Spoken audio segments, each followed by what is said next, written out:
ગત તારીખ 18/3/2025 રોજ કુવાડવા પોસ્ટે વિસ્તારમાં આવેલ જામગઢ ગામની સીમમાં મર્ડર બનાવની જાહેરાત થયેલી હતી.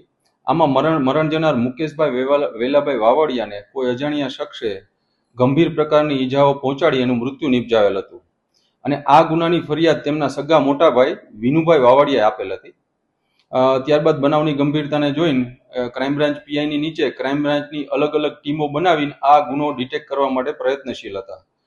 ત્યારબાદ ટેકનિકલ સોર્સ તથા એક ખાનગી રાહે પાક્કી બાતમીના આધારે એવું જાણવા મળેલ કે આ ગુનાના ફરિયાદી એ જ પોતાના ભાઈનું મર્ડર કરેલ છે અને આ હકીકતના આધારે આ ફરિયાદીની ઊંડાણપૂર્વક પૂછપરછ કરતા તેને કબૂલાત આપી હતી કે તેને જ પોતાના ભાઈનું મર્ડર કરવામાં આવે, તેના દ્વારા તેના ભાઈનું મર્ડર કરવામાં આવે છે.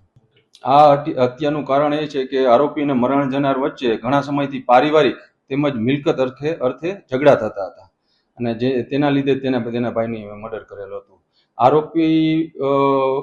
આરોપી જે આ ફરિયાદી છે તેના મરણ જનારને વચ્ચે પારિવારિક ઝઘડા હતા. આ ઉપરાંત મરણ જનાર પોતે ખૂબ જ દારૂ પીવાની ટેવ વાળો હતો અને પોતાના મા બાપને પણ મારતો હતો અને ઉપરાંત બીજા મિલકત સંબંધે પણ ઝઘડા હતા. હજી સુધી આ હત્યામાં તેના મોટા ભાઈ હત્યા કરેલ હોવાનું સામે આવેલ છે. બીજા કોઈની સંડોવણી સામે આવેલ નથી, પણ હજુ વધુ તપાસ આ બાબતે ચાલુ છે. એ અત્યારે હાલ આરોપીને પકડીને કુવાડવા પોસ્ટે સોંપવામાં આવેલ છે. ત્યાંથી જ પછી રિમાન્ડની તમામ કાર્યવાહી કરવામાં આવશે.